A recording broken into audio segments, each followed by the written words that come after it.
For 12 years, I buried the secret of the mission that earned me my Navy Cross. I built a quiet, predictable life beside the man I loved and trusted with my entire soul.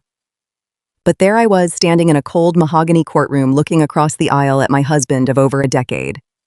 I was sitting there with a smug grin next to his expensive lawyer actively suing me. He called my military medal a stolen piece of junk and claimed I was mentally unstable. When the stern older judge leaned over his bench and ordered me to remove the medal from my lapel, I did not argue. I obeyed. I slowly unpinned the cross and then I unwound the silk scarf I had worn around my neck every single day for 12 years. I let it drop to the floor. The moment the judge saw the massive, jagged scar tearing across my collarbone and neck, he suddenly stood up. The entire courtroom went dead silent. The smirk vanished from my husband's face. Before I tell you exactly how I turned my cheating husband's life into a living nightmare and took back everything that was mine, please hit the like button and subscribe to the channel. Drop a comment below right now telling me what city and state you are watching from, so I know where my strongest supporters are. It all started crumbling on a beautiful sunny Sunday afternoon 3 weeks before that court date. We were hosting our annual summer barbecue in our large backyard in the suburbs. To anyone walking past our white picket fence, we looked like the ultimate American dream. I was playing the perfect supportive wife, flipping burgers on the grill and smiling at the neighbors. My husband Bradley was in his element. He was 55 years old, a successful financial consultant, and he was right in the middle of a heated campaign for city council. Bradley was shaking hands, laughing loudly, and pouring expensive craft beer for the local business owners he wanted to vote for him. I loved him so much. I had given up my career as a nurse to support his political dreams. I smiled as I watched him talk to his sister Jessica. Jessica was a ruthless real estate broker who always looked at me like I was something she stepped on, but I tolerated her for Bradley. Standing next to them was Chloe. Chloe was 30 years old, beautiful, and hired as Bradley's campaign manager. I always thought she was just dedicated to her job. I had no idea she was dedicated to my husband's bed. The ice cooler next to the grill was running low. I wiped my hands on my apron and walked away from the noisy patio toward the attached garage where we kept the spare bags of ice. The heavy wooden door connecting the laundry room to the garage was cracked open just an inch.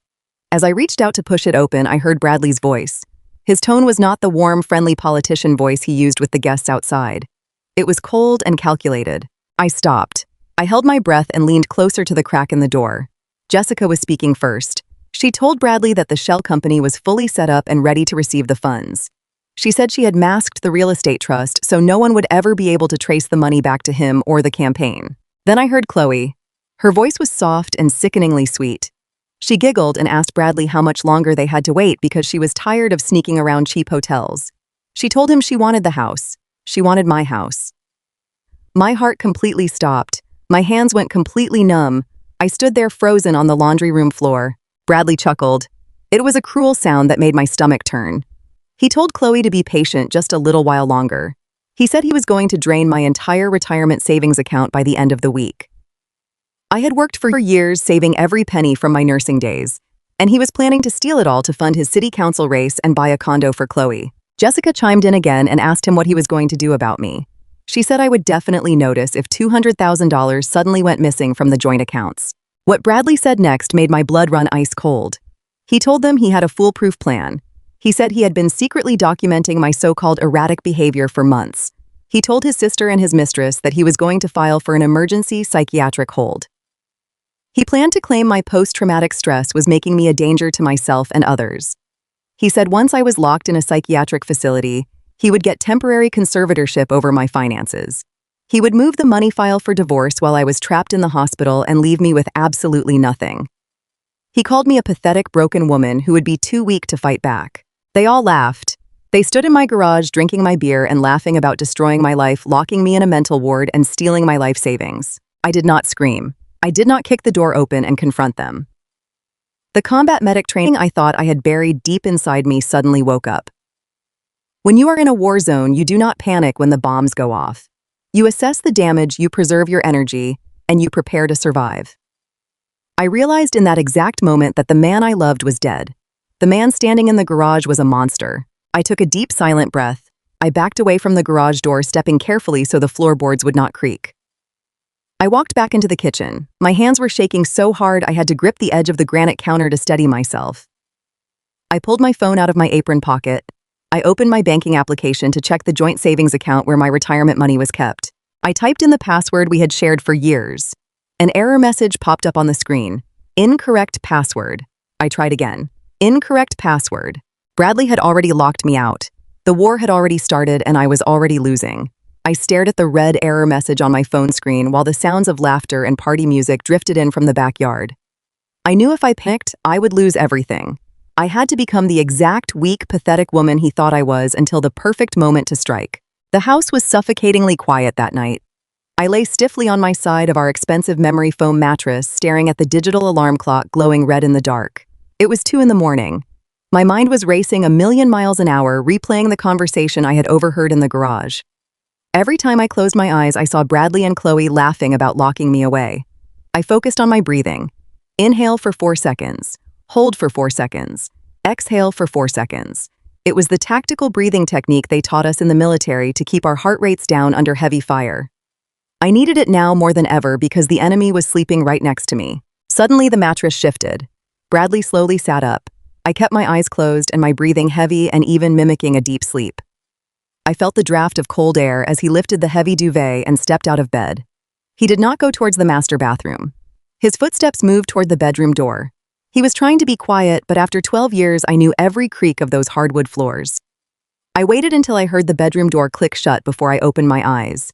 I threw off the covers and crept to the door. I pressed my ear against the cool wood. I could hear him walking down the hallway and then the distinct sound of the basement door opening. Why was he going down to the basement at 2 a.m? The basement was essentially my storage area. It held old winter clothes, holiday decorations, and one specific item that meant more to me than my own life. My military footlocker. It was a heavy antique oak trunk with a brass padlock. Inside that trunk was my entire past. The uniform I wore, the letters from my fallen squad mates, and the small velvet box containing my Navy cross. I had never told Bradley about the medal. I had never told anyone. It was a sacred piece of a very painful chapter I chose to keep locked away. I opened the bedroom door just a fraction of an inch and slipped into the dark hallway. I moved like a ghost down the stairs, stopping at the basement landing. The light was on. I peered around the corner, holding my breath. Bradley was kneeling on the concrete floor right in front of my oak trunk. He held a heavy steel crowbar in his right hand. My stomach violently dropped. I watched in absolute horror as the man I had devoted my life to jammed the metal bar under the brass padlock and pushed down with all his weight. The old wood splintered and the lock snapped with a loud metallic crack that echoed off the basement walls. He tossed the broken lock aside and threw open the lid of my trunk. He began rummaging through my most private possessions. He tossed my neatly folded combat uniform onto the dirty floor. He tossed my old dog tags aside. Then he found it. The small blue velvet box. He opened it. Even from the top of the stairs, I could see the bronze cross resting on its navy blue ribbon. Bradley stared at it for a long moment. He did not look awed or respectful. He looked triumphant. A sinister, greedy smile spread across his face. He snapped the box shut and shoved it deep into the pocket of his robe. He had exactly what he needed to complete his twisted narrative. He was going to use my trauma against me. I silently retreated up the stairs and crawled back into bed long before he returned. The sun rose the next morning, painting the sky in cheerful shades of pink and orange. It felt like a cruel joke compared to the nightmare my life had become. It was Sunday, and that meant our mandatory weekly meeting with Pastor Thomas at the local community church. Bradley was heavily involved in the church congregation because it was crucial for his political campaign. As we drove to the church in his luxury sedan, Bradley acted completely normal. He asked me if I slept well. He complimented my dress. It took every ounce of willpower I possessed not to reach across the console and grab the steering wheel. Instead, I smiled softly and told him I had a bit of a headache, but I was fine. We arrived at the church office just before the main service. Pastor Thomas was sitting behind his large mahogany desk, looking pleasant and welcoming. Sitting in the leather chair next to the pastor was Bradley's sister, Jessica. She gave me a tight fake smile as we walked in. I knew immediately this was a setup. I took a seat on the small sofa, keeping my hands folded neatly in my lap. Bradley did not sit down. He stood in the center of the room, looking incredibly somber.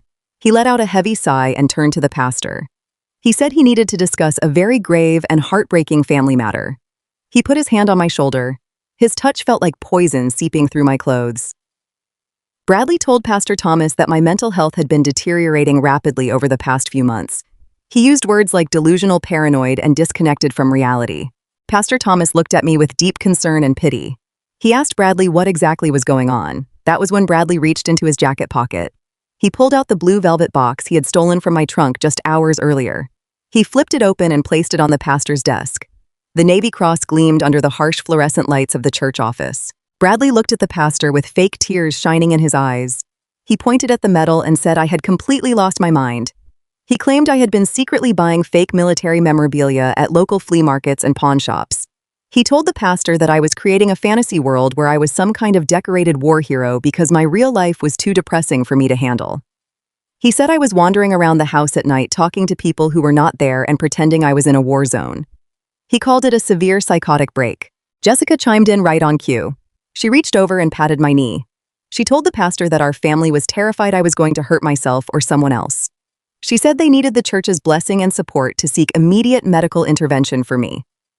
They were laying the groundwork for the psychiatric hold perfectly. They were building a solid wall of witnesses who would testify that I was completely insane. I looked at the Navy Cross sitting on the desk, the medal that represented the darkest and most heroic day of my life. I earned that medal dragging 3 wounded Marines out of a burning transport vehicle while taking heavy enemy fire. I bled for that medal. I lost friends for that medal. And now this pathetic, cowardly man was using it as a prop to call me a crazy woman who bought trinkets at a flea market. The disrespect was so profound it physically burned my chest. Every instinct I had screamed at me to stand up. I wanted to flip the heavy wooden desk over. I wanted to grab Bradley by his expensive silk tie and tell the pastor exactly who the real monster in the room was. I wanted to expose the secret bank accounts, the mistress, and the stolen campaign funds right then and there. But I remembered their garage. I remembered that if I fought back now, it would just look like the frantic ravings of a crazy woman. Bradley had set the stage perfectly. If I showed any aggression, it would only prove his point. I needed him to believe he was completely in control. I needed him to be so blindly arrogant that he would never see my counterattack coming. So I swallowed my pride. I looked down at my hands and forced my shoulders to slump forward. I let my breathing become quick and shallow. I focused on the betrayal, the pain of my broken marriage, and the humiliation of this moment. Real tears began to well up in my eyes. I let them spill over my cheeks. I began to quietly sob. I shook my head back and forth, acting completely bewildered and terrified. I stuttered and whispered that I did not understand what was happening. I told them I just wanted to go home. I buried my face in my hands and cried louder, making myself look like a fragile, broken shell of a human being. Bradley looked down at me and I could see the absolute victory in his eyes. He thought he had broken me. He wrapped his arm around me and told the pastor that he would take me home and keep me safe. As he led me out of the church office, weeping and trembling, I leaned against his shoulder. He thought I was leaning on him for support. He did not realize I was just getting closer to the enemy. He had absolutely no idea that his arrogant little show had just sealed his own fate. Monday morning arrived with a brutal reminder that my husband was actively trying to destroy my life. The sun was shining brightly as I stood in the checkout lane of our local premium grocery store. I had a basket filled with fresh produce organic chicken and the expensive imported coffee that Bradley insisted on drinking every morning. I smiled politely at the cashier as she scanned the items. When the total flashed on the screen, I reached into my designer purse and pulled out the gold joint credit card I had used for the last 7 years. I slid the card into the reader. The machine processed for a moment before letting out a sharp, angry beep. A red message appeared on the screen telling me the card was declined. I felt a sudden flush of heat creep up my neck. I apologized to the cashier, blaming it on a bank error, and pulled out my secondary credit card. I slid it into the machine. It beeped again. Declined. A cold, heavy wave of realization washed over me right there in aisle 4. Bradley was not wasting any time. He was methodically cutting off my financial oxygen. He wanted to paralyze me to make me feel completely dependent and helpless before he initiated his psychiatric hold. The old version of me would have panicked. I would have stepped out of line with tears welling in my eyes, called my husband in a frantic state, and begged him to fix the mistake. But the new version of me simply took a deep breath.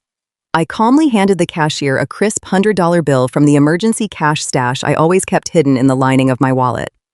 I took my grocery bags, walked out into the warm morning air, and loaded them into the trunk of my car. I did not cry. I felt a dangerous surgical clarity taking over my mind. I sat in the driver's seat and pulled out my cell phone. I knew I had to play my part perfectly. I called Bradley. He answered on the second ring with his smooth, overly confident politician voice. I made my voice tremble just a little bit. I told him that my cards were not working at the store and asked if something was wrong with our accounts. I could practically hear the arrogant smirk on his face as he sighed into the receiver. He used a patronizing gentle tone and told me there was just a small security breach at the bank. He promised he was handling it and told me not to worry my pretty head about complex financial matters. He suggested I go home and rest because my anxiety was clearly acting up again. I thanked him, playing the role of the naive, grateful wife perfectly. I told him I loved him and ended the call. Then I turned my phone completely off and shoved it into the glove compartment. I did not drive home. I drove away from the manicured lawns of our suburban neighborhood and headed toward the rundown industrial outskirts of the city. I needed to communicate without Bradley seeing the phone records on our joint family plan. I found a dingy gas station that smelled heavily of diesel fuel and cheap floor cleaner. I walked inside and bypassed the colorful displays, heading straight for the electronics rack in the back corner. I bought a cheap plastic prepaid cell phone and $300 worth of cash refill cards. I paid with the rest of my hidden emergency cash, ensuring there was no paper trail linking me to the purchase. I drove behind an abandoned strip mall, parked my car in the shade of a large dumpster, and tore open the plastic packaging. I activated the phone and sat in the quiet isolation of my vehicle. I dialed a phone number I had memorized over 15 years ago. It belonged to David. David was my old platoon sergeant from our deployment in the Middle East. He was one of the few people in the world who knew what really happened the day I earned the Navy Cross. He had retired from the military a few years after my injury and opened a highly successful private investigation firm in Chicago. The line rang 3 times before he answered. His voice was gruff, deep, and heavy. I did not bother with small talk. I just said his name. There was a brief silence on the line as he processed the sound of my voice. Then he asked me what kind of trouble I was in. I let out a dry, hollow breath. I told him I was in a war zone right inside my own house. I spent the next 20 minutes explaining every agonizing detail. I told him about the conversation I overheard in the garage between Bradley, Jessica, and Chloe. I told him about the stolen medal, the fake psychiatric narrative they were building with the church pastor, and the frozen credit cards. David did not offer me empty sympathy or tell me everything was going to be all right. He gave me cold, tactical military advice. He said Bradley was executing a textbook isolation strategy. David promised he would immediately start digging into the dummy real estate trust Jessica had set up. But he warned me that to legally destroy them in a courtroom, he needed the hard financial data. He needed Bradley's internal bank statements, his wire transfer logs, and his campaign funding receipts. I told David I would get the data by the end of the week. I hung up the phone, wrapped it in a microfiber cloth, and hid it securely inside the spare tire compartment in my trunk. The next 3 days were absolute psychological torture. I had to live in the same house, eat at the same table, and sleep in the same bed as the man plotting to destroy me. I cooked his favorite meals. I listened to him complain about his campaign trail. I smiled weakly when he told me I was looking a bit pale and unstable. Every time he left the house, he locked the heavy, solid oak door to his home office. He treated that room like an impenetrable fortress. He knew I never went in there, but Bradley was a creature of intense habit and routine. That was his greatest weakness.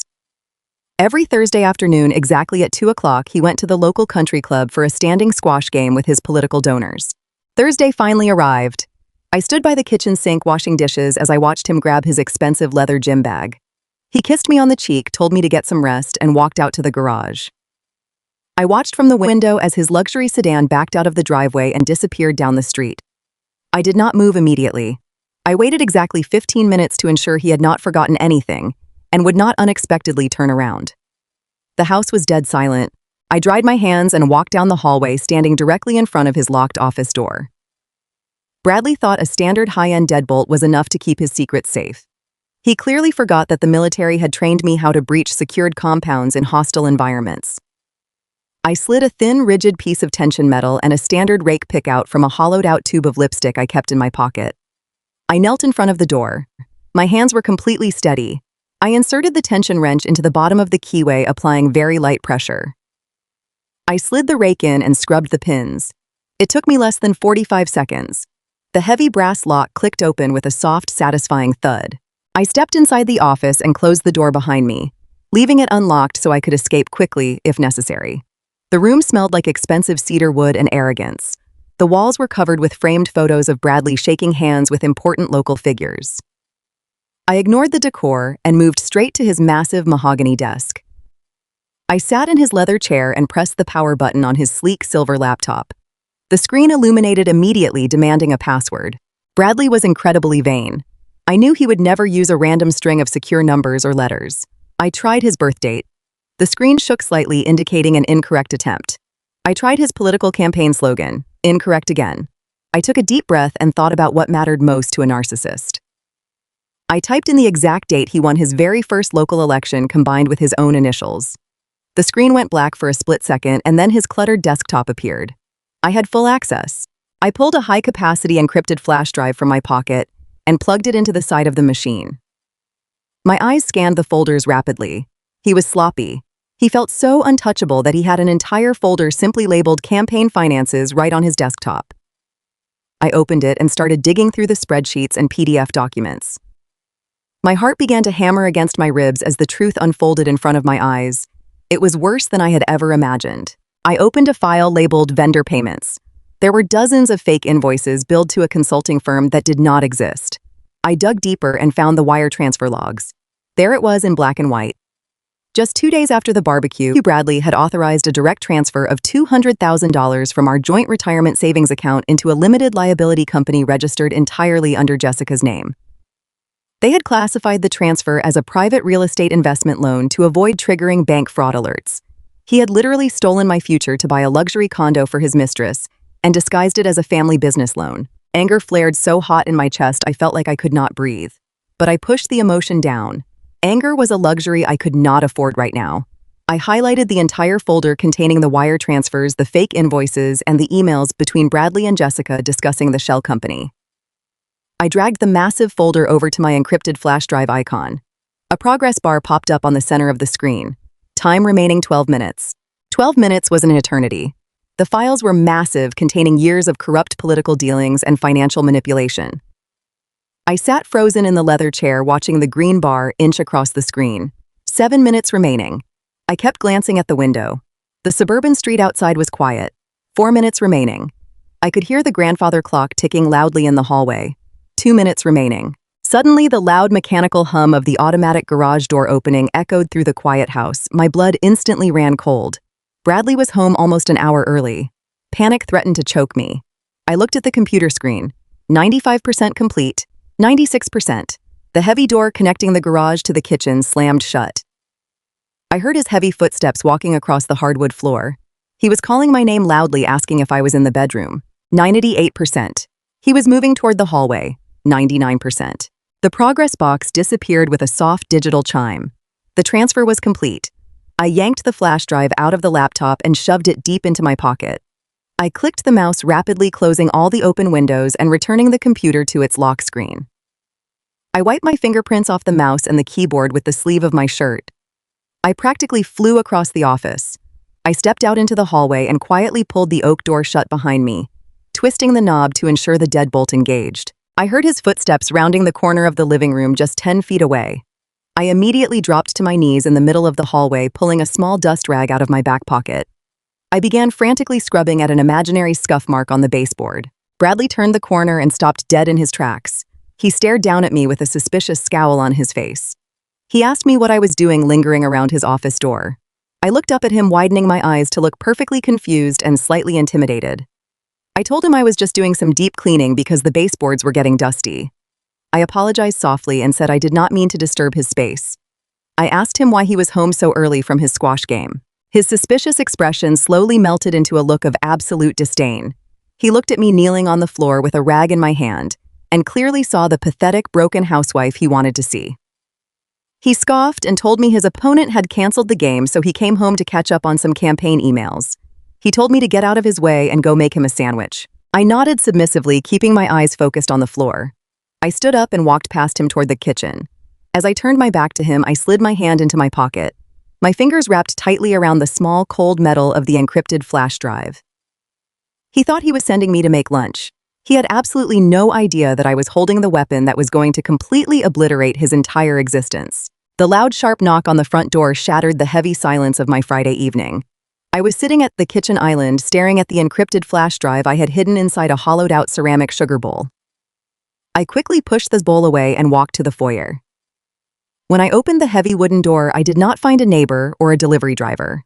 A tall man in a cheap gray suit was standing on my porch holding a thick manila envelope. He asked if I was Sarah. the moment the single word left my lips confirming my identity. He shoved the envelope against my chest, turned around, and walked away without uttering another sound. I closed the door and leaned against it. I knew exactly what was inside before I even tore the paper open. Bradley had officially filed for divorce. I walked into the living room and spread the thick stack of legal documents across the coffee table. The language was cold, calculating, and utterly ruthless. His high-priced lawyers had drafted a petition that painted him as a terrified victim and me as an unstable, aggressive liability. He was requesting full ownership of our suburban home. He was demanding exclusive control over all our shared financial assets, citing my alleged mental incompetence. He even had the audacity to request spousal support, claiming my erratic behavior had caused him immense emotional distress and threatened his political campaign. He was trying to leave me absolutely destitute with no resources to fight back. He had not returned to the house since the day I stole his financial data. He was hiding out in a luxury hotel playing the role of the exhausted husband who needed space from his crazy wife. I spent the entire weekend alone in that massive empty house absorbing the shock of his legal strike. But the divorce papers were only the beginning of his offensive strategy. The real devastation came on Monday morning. It was the week before the new school year officially began. I had been a high school history teacher for over a decade. I loved my job. I loved walking into my classroom smelling the fresh floor wax and setting up my lesson plans. Teaching was my sanctuary. It was the only place where I felt entirely in control and deeply respected. I arrived at the campus early carrying a box of new textbooks. As I walked down the freshly painted corridor, the school secretary caught up to me. Her face was pale and she avoided making direct eye contact. She told me the principal needed to see me in his office immediately. I left my box of books in the hallway and walked into the administrative suite. Principal Hayes was a stern, traditional man who valued the reputation of his school above all else. When I stepped into his office, he did not offer me a seat. He was standing behind his large wooden desk, gripping the edges with his knuckles completely white. The atmosphere in the room was suffocatingly tense. He looked at me with an expression of profound disappointment and disgust. He did not ask how my summer was. He did not say good morning. He simply reached across his desk and slid a single piece of printed paper toward me. I looked down. It was the printed copy of an anonymous email sent directly to the school board, the superintendent, and the principal. Attached to the email was a high-resolution photograph of my Navy Cross resting in its blue velvet box, the exact photograph Bradley had taken when he broke into my basement trunk. The text of the email was venomous. It claimed that I was a pathological liar who was suffering from a severe psychological breakdown. The anonymous sender accused me of purchasing a fake military medal to show off to my friends and neighbors. But the most damaging part was the bold text at the bottom. The email formally accused me of stolen valor. In American society, and especially in a community with a strong military presence, there is no accusation more deeply despised than stolen valor. Claiming unearned military honors is considered a massive moral failure and a disgusting insult to the men and women who actually fought and died for the country. As a history teacher who spent weeks educating students about the sacrifices of veterans, this accusation was a direct fatal strike to my professional integrity. Principal Hayes crossed his arms and stared at me. His voice shook with anger as he spoke.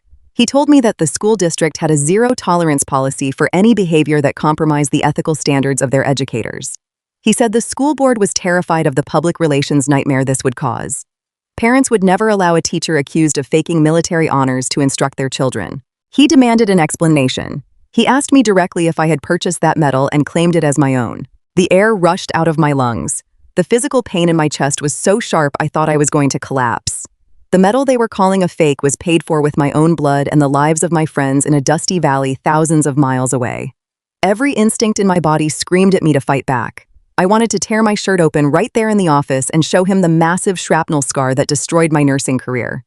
I wanted to scream the name of my old unit and force him to call the Pentagon to verify my record. But then I remembered the trap I was building. David, my private investigator, had warned me that military records from my specific classified deployment could take weeks to fully declassify and legally authenticate.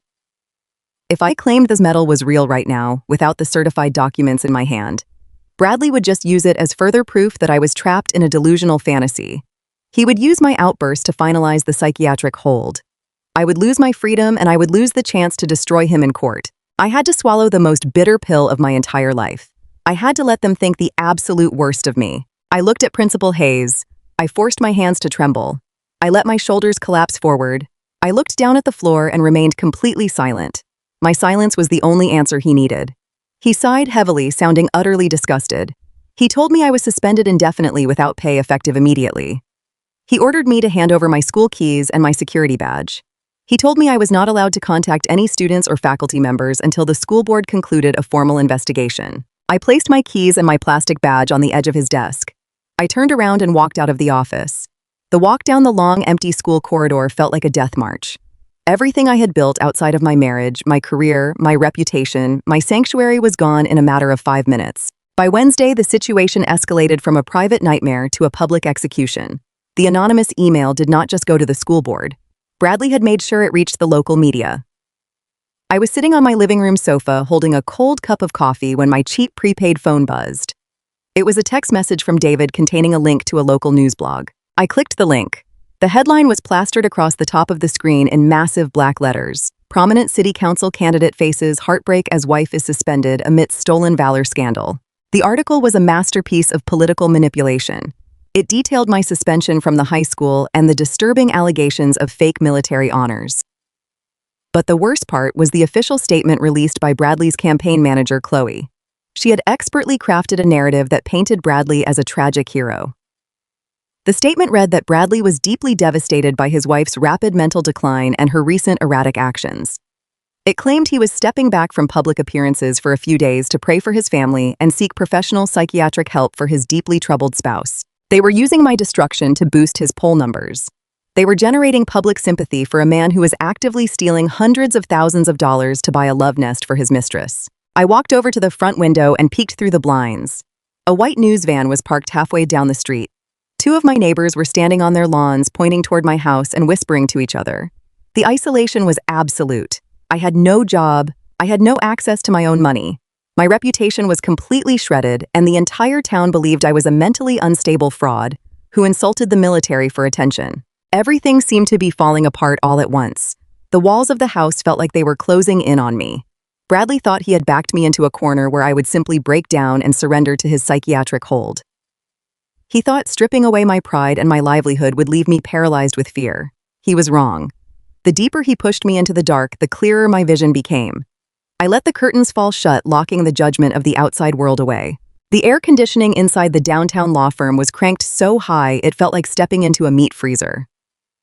I sat on a rigid leather sofa in the reception area, staring blankly at the frosted glass doors of the main conference room.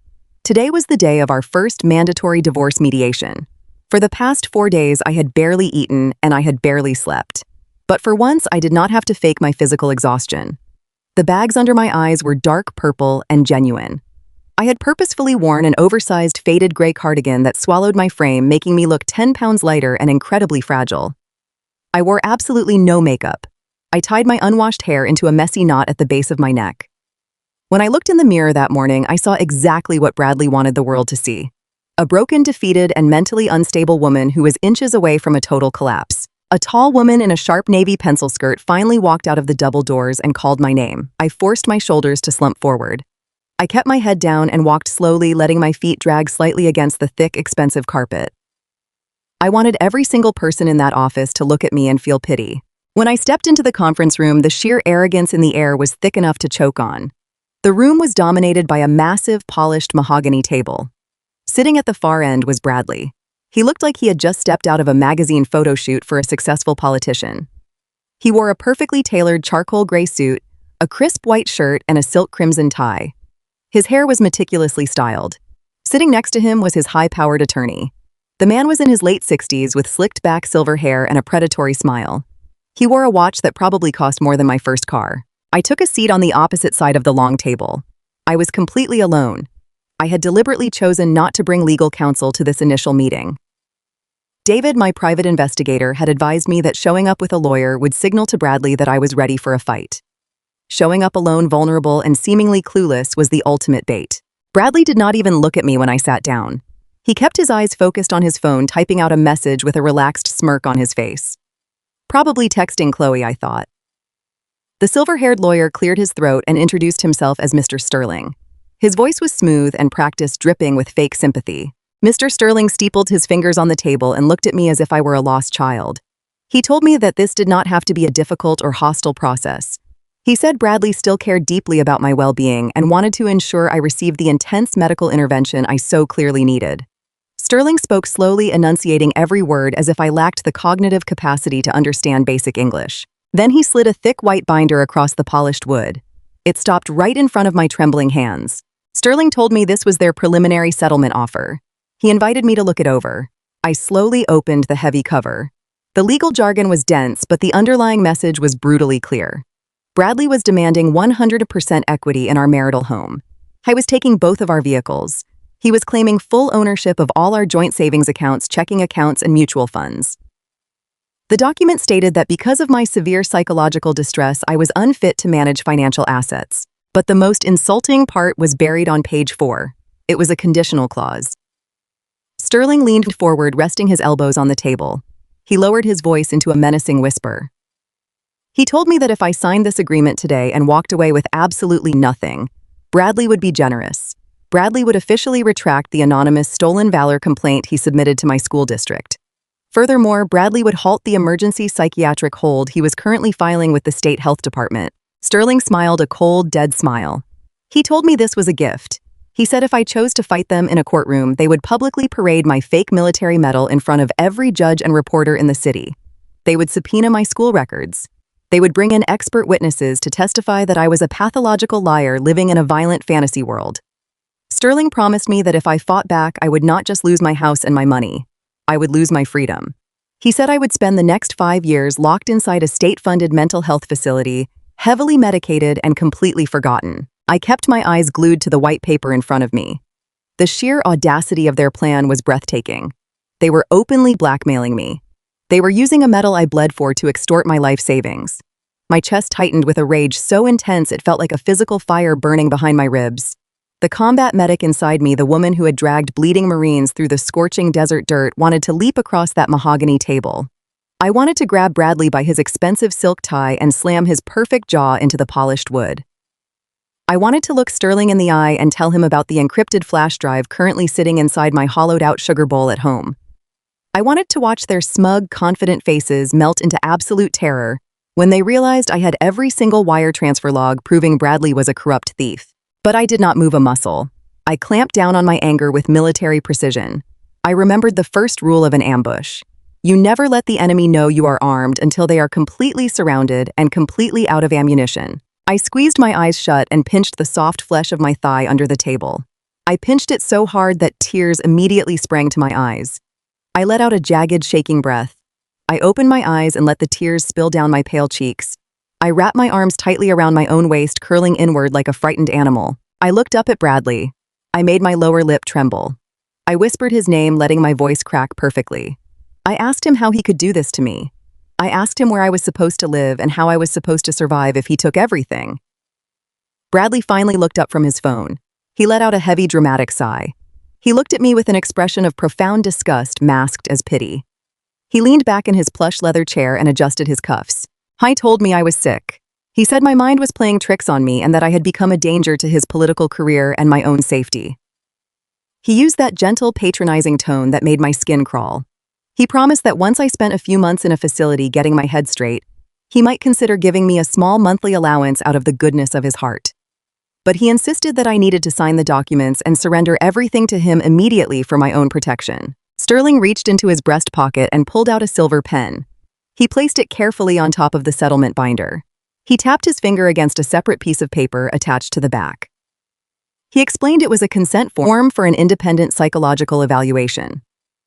He said if I signed the evaluation consent today, they would give me 48 hours to review the financial surrender documents before making it final. They thought they had me perfectly cornered.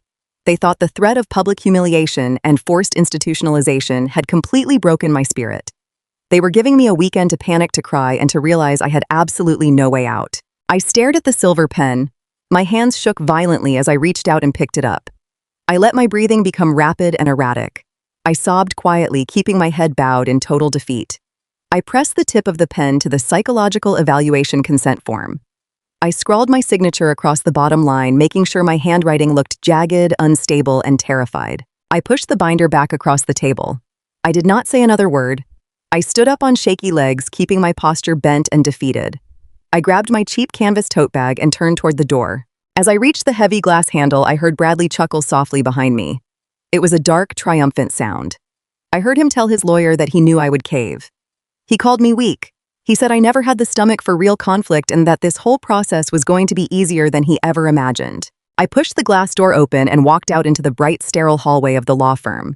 I kept my head down as I walked past the receptionist playing the role of the shattered wife until I stepped into the empty elevator. The polished steel doors slid shut, completely isolating me from the rest of the building. The moment the elevator began to descend, my entire physical demeanor transformed. I stopped crying instantly. I wiped the fake tears from my cheeks. I straightened my spine, pulling my shoulders back until I stood at military attention. The trembling in my hands vanished, replaced by a calm, icy stillness. I looked at my reflection in the mirrored walls of the elevator. I looked terrible, but my eyes were burning with a dangerous, lethal clarity. Bradley had just made the biggest tactical error of his entire life. By forcing me to agree to a psychological evaluation, he thought he was building a weapon to destroy me. He did not realize he was just giving me a federally certified medical document that would prove my absolute sanity to the judge. By giving me 48 hours to sign the financial documents, he thought he was letting me suffer in despair. He did not realize he was giving me the exact window of time I needed to launch my devastating counterattack. He wanted a helpless victim. He wanted a crazy woman who bought fake medals at a flea market. I was about to find out exactly what happens when you corner a decorated combat veteran and give her nothing left to lose. The bait was successfully swallowed. The trap was set. Now it was time to lock the cage. The drive back to this empty suburban house felt like navigating a ghost town. My hands gripped the leather steering wheel until my knuckles turned completely white. The moment I locked the front door behind me, the facade of the weeping, shattered wife evaporated.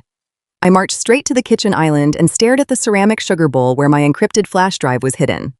The financial evidence was secure, but David had made the stakes brutally clear during our last phone call. Money trails and wire transfers would prove Bradley was a thief, but they would not stop the psychiatric hold. As long as the accusation of stolen valor hung over my head, Bradley owned the narrative. To a civilian judge, a woman pretending to be a decorated war hero was the ultimate proof of a psychotic break. I walked down the hallway and stood in front of the basement door. I descended the wooden stairs into the damp, cool air of the storage room. The splintered wood of my heavy oak trunk was a physical reminder of the violation I had suffered. I knelt beside it and ran my fingers over the broken brass padlock. 15 years. For 15 years, I had honored the non-disclosure agreement I signed in a sterile briefing room at the Pentagon. I had swallowed the trauma, the nightmares, and the agonizing physical pain of my injuries to protect the United States government. Now my own government was the only entity that could save me from being locked inside a mental ward. The mission that earned me the Navy Cross was not a standard infantry patrol. I was a combat medic attached to a highly classified joint task force operating deep in the Helmand River Valley. Our call sign was Whiskey Tango 7. We were extracting a high-value intelligence asset when our convoy was ambushed. The explosion from the improvised explosive device tore our armored vehicle apart. I dragged 3 bleeding operators out of the burning wreckage while taking heavy enemy machine gun fire. I kept them alive until the extraction choppers arrived, but I took a massive piece of hot shrapnel to the neck and collarbone. Because the presence of that specific task force in that specific sector was entirely off the books. My medical evacuation and subsequent commendation were heavily classified. My Navy Cross was awarded in a private hospital room by a commanding officer I barely remembered. There were no public ceremonies. There were no press releases. There was absolutely no digital footprint for a civilian like my husband to find on the internet. That was why Bradley was so blindly confident. He had probably searched my name in public military databases and found nothing but my basic enlistment and honorable discharge records. In his arrogant mind, that was undeniable proof that I had purchased the medal at a flea market. I pulled the cheap prepaid brick phone from my pocket and dialed David. I told him I needed to establish a secure encrypted channel to the Department of Defense. David did not ask questions. He understood the gravity of the situation. Within an hour, he had routed a secure connection through his private investigation servers, allowing me to access a military communication portal without leaving a trace on my home network. I sat at the kitchen table with my old laptop open. The screen glowed with the harsh blue light of the encrypted interface. My fingers hovered over the keyboard. I was about to violate a federal secrecy protocol. I was about to reach into the darkest corner of my past and drag it into the glaring light of a civilian courtroom. If the military decided to prosecute me for breaking my silence, I could face federal prison. But if I did nothing, I would lose my home, my freedom, and my mind in a state-funded psychiatric facility. The choice was obvious. I began to type. I addressed the urgent communication to the Office of the Judge Advocate General and the specific Naval Command Unit that oversaw classified commendations. I typed out my full name, my service number, and the exact date and coordinates of the ambush in the Helmand Valley. I did not ask for a full declassification of the operation. I knew that would take years of bureaucratic reviews. I only requested a heavily redacted verification of my Navy Cross citation and a formal confirmation of the physical injuries I sustained in the line of duty. I explained that my military honors were being weaponized against me in a civilian legal proceeding, and that I was facing imminent institutionalization based on false allegations of stolen valor. I read over the email 3 times. Every word felt heavy. Every sentence carried the weight of the blood we spilled in that desert. I took a deep breath, closed my eyes, and hit the send button. The encrypted window vanished, leaving only my standard desktop background. The message was gone, swallowed by the massive, invisible machinery of the Pentagon. Now the real torture began, the waiting. The court date to finalize the temporary property division and review the psychiatric hold was scheduled for Friday morning. I had exactly 4 days to receive a response from a government entity that was notorious for taking months to process a simple paperwork request. The tension in the house grew so thick it felt like I was breathing underwater. Every time the prepaid phone buzzed, my heart slammed against my ribs. But it was never the military. It was only David giving me updates on the shell company. Bradley did not let up his psychological warfare for a single second. On Wednesday afternoon, the doorbell rang. I expected to see a delivery driver. Instead, I opened the door to find Chloe standing on my front porch. She was wearing a tight designer dress and holding a clipboard. She looked at me with a sickeningly sweet smile that did not reach her cold, empty eyes. She told me Bradley had asked her to stop by and collect a few of his expensive, custom-tailored suits for an upcoming political dinner. I wanted to slam the heavy wooden door directly into her perfectly contoured face. But I remembered the role I had to play. I stepped aside and let my husband's mistress walk right into my home. I kept my head down and my shoulders slumped, playing the part of the heavily medicated, unstable wife. Chloe did not just go to the master bedroom closet. She took her time. She wandered through the living room, running her manicured fingers over my antique furniture. She walked into the kitchen and openly inspected the granite countertops. She even pulled a small measuring tape from her designer purse and started measuring the windows in the dining room. She hummed a cheerful little tune while she did it. She was entirely measuring my house for new curtains. She was marking her territory right in front of my face, completely confident that I would be locked inside a padded room by the end of the week. She turned to me and offered a fake sympathetic pout. She told me she was so sorry about my mental health struggles. She said Bradley was just heartbroken over my rapid decline, but that everyone agreed a long stay in a quiet facility was the best thing for my delicate mind. She patted my arm and told me not to worry about the house because she and Bradley would take very good care of it. The sheer audacity was breathtaking. She was standing in the home I paid for with my combat nursing salary, gloating about stealing my life. I let my hands tremble. I looked away from her and whispered that I was just very tired and wanted to lie down. I told her the suits were in the left side of the closet and asked her to lock the front door when she left. I retreated to the guest bedroom and closed the door, leaving her to parade around my house. I sat on the edge of the mattress, staring at the blank wall. The rage inside me was no longer a burning fire. It had compressed into a cold, hard diamond of absolute hatred. I welcomed the anger. It was the only thing keeping me grounded. Thursday night arrived with a suffocating heaviness. It was the eve of the trial. The sky outside was pitch black and a heavy rain was beating against the living room windows. I sat alone in the dark, illuminated only by the faint glow of the streetlights outside. My prepaid phone rested on the coffee table, completely silent. The Pentagon had not responded. David had called an hour earlier, his voice tight with frustration. He had pulled every string he had and called every contact he knew in Washington. But the classified nature of the file meant it was trapped behind walls of red tape. He told me to brace myself. He said if we walked into that courtroom tomorrow without the official military documents, the judge would look at the stolen metal on Bradley's side of the table and rule in his favor. The reality of the situation crashed over me like a tidal wave. I was going to walk into a civilian court against a charismatic local politician who had the media, a high-priced lawyer, and a carefully constructed narrative on his side. If the judge ordered me to prove my military record and I stood there empty-handed, it would be the final nail in my coffin. I would be escorted out of the courthouse in handcuffs and taken directly to a psychiatric evaluation center. Bradley would drain the retirement accounts, buy the luxury condo for Chloe, and move into my house. He would win everything. I walked into the master bathroom and turned on the harsh overhead lights. I stared at my reflection in the mirror. I looked exhausted, pale, and thoroughly defeated. The costume was perfect. I reached into the medicine cabinet and pulled out the large silk scarf I wore every single day. I wrapped it carefully around my neck, ensuring the thick fabric completely covered the massive, jagged scar that ran from my collarbone to my jawline. I had hidden that scar for 12 years because Bradley once told me it made him uncomfortable. He said it was a gruesome reminder of a past he did not want to think about. I had accommodated his fragile ego for over a decade. I had hidden my sacrifice to make him feel like the strong, protective man of the house. I walked back to the kitchen and picked up the ceramic sugar bowl. I dug my fingers into the white powder and pulled out the encrypted flash drive. I wiped the sugar off the small metal casing and placed it into my cheap canvas tote bag. The financial evidence was ready. The trap was fully constructed, the bait was in place. The only thing missing was the final weapon to trigger the execution. I lay down on the couch and listened to the rain pounding against the glass. There was no going back now. The 48-hour window to sign away my assets had expired. Tomorrow morning, the doors of the courthouse would open and the battle would begin.